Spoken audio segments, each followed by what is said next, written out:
Hey everybody, this is LexiQ here again, and this is my part 2 of my coming out story. We left off with me telling a little bit about my life and how I got to the point of my 5th year in college, and where everything started taking a turn for the better.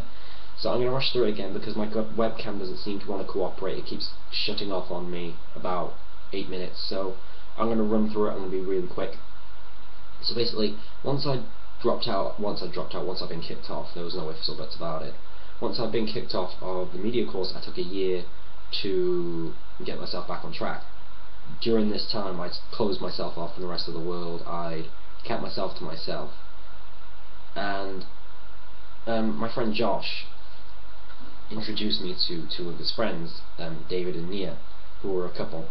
Now they, because I was closed to the rest of the world, I didn't really talk to them while I met them. It was a kind of spur of the moment thing. But they took me for a creepy stalker kind of person because I just followed them home without saying a word. And I didn't say a word for them for the second meeting either. Go figure. But he also mentioned a third friend, Matt. Now, it wasn't hard to tell what Matt was, because, well, Matt's situation, not what Matt was, that was a bit harsh. But he'll love me for it, he knows what I mean. He always confused Matt with his birth name, which I'm not going to release because I don't feel it's appropriate. But I already put 2 and 2 together at this point. He was a person who was in the same position as me. Only I hadn't taken any action towards it, and he was already full-time. So, what I did was, I, later on that year, joined a media course, Performing Arts Level 2 course, sorry.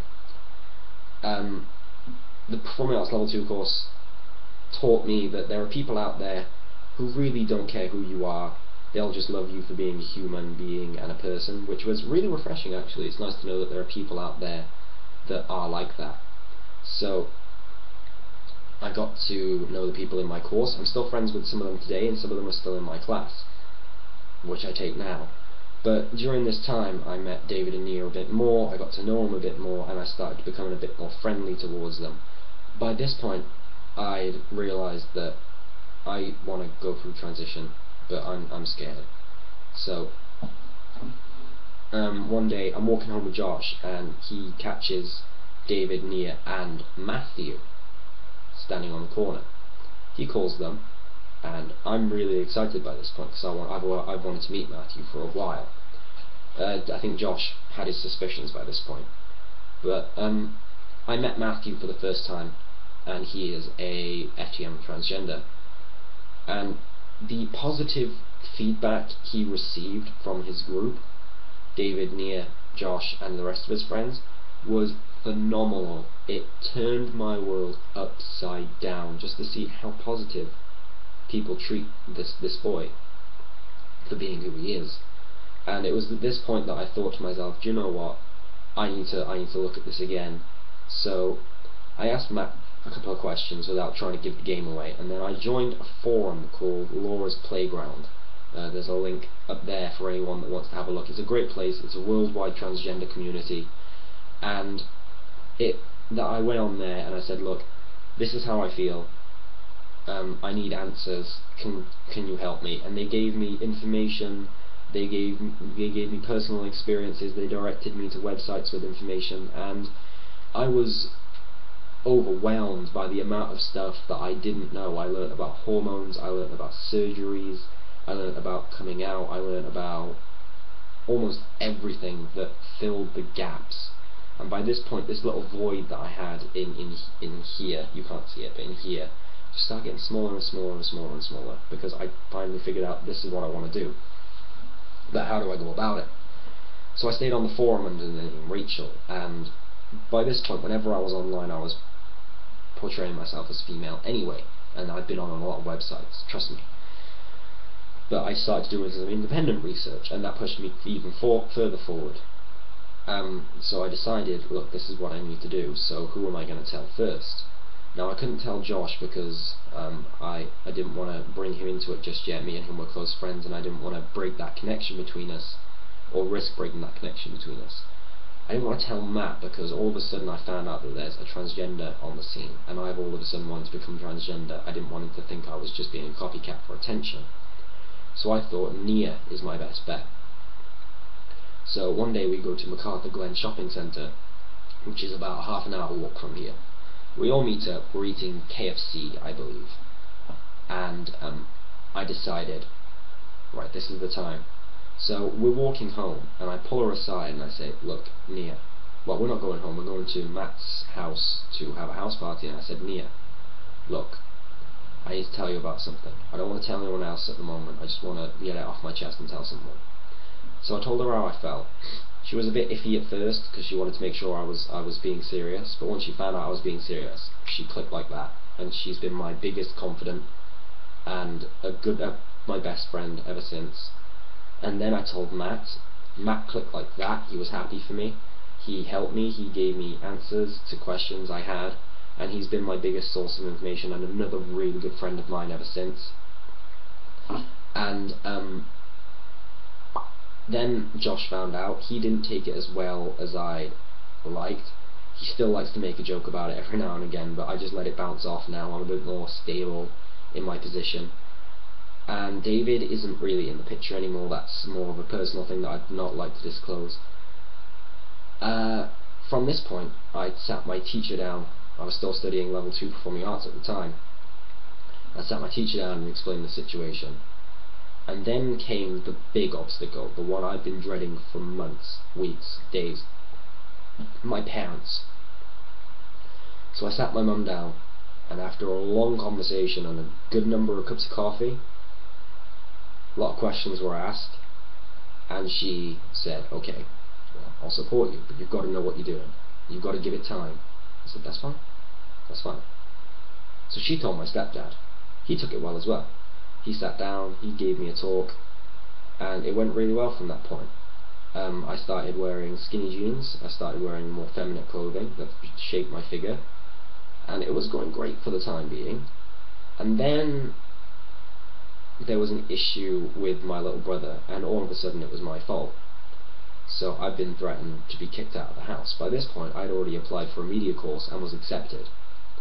However, because they told me I was being thrown out, I thought, right, well, I'm not going to be able to do the media course, so I'm going to have to go down to my father's in Leicestershire. So I dropped out of my place.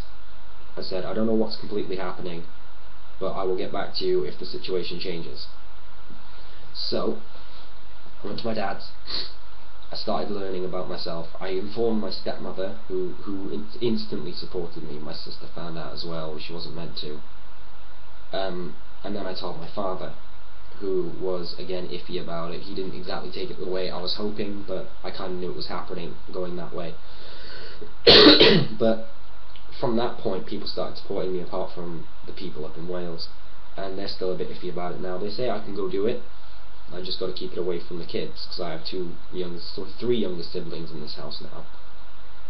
And it was at this point that I started my level 3 diploma course in performing arts, because when I went back to say, look, I'm coming back, there's still places left, they said no on the media course. So I said, right, well, I'll go find another course, and performing arts was going to be my backup course anyway. So I talked to my course tutor, and she accepted me there and then.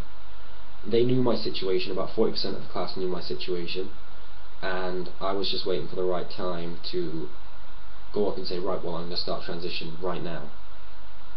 And later on in 2012, we had what was called a premiere meeting for something called It's My Shout, which is a project Wales does to get actors and filmmakers on the map. I was denied there. Anyway, this was this year. But this premiere, I thought, right, this is the day. This is the day I'm going to transition. So I went to the premiere in a stunning ball gown and a pair of heels and a handbag, and every single person on that course started calling me she, started calling me Alexis, and it was the best day of my life. It really was. From there I said, right, I'm going to start transitioning college. So I did.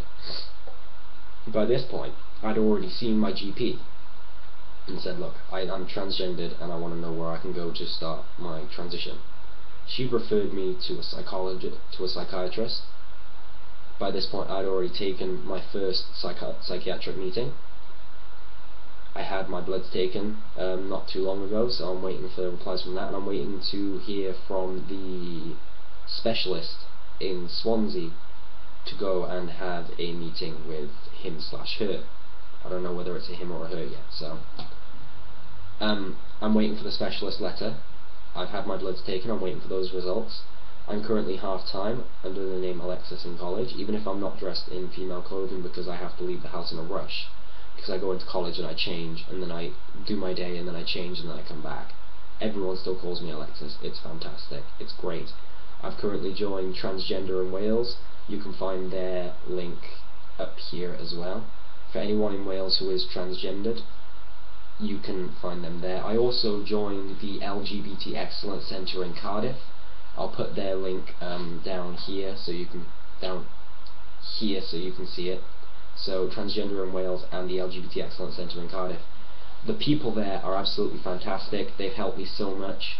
I just wanted to let them know that how much they mean to me, because if it wasn't for them I probably wouldn't have pushed myself as fast as I have, because it's been only half a year since I've said, right, I'm going to start transition. I'm not even full-time yet and I'm already this close to starting hormones. So that was my coming out story, a very rushed, sped up version of it. I hope you enjoyed it. I hope I didn't waste your 20 minutes of your life, and I look forward to making more videos. See you later, guys.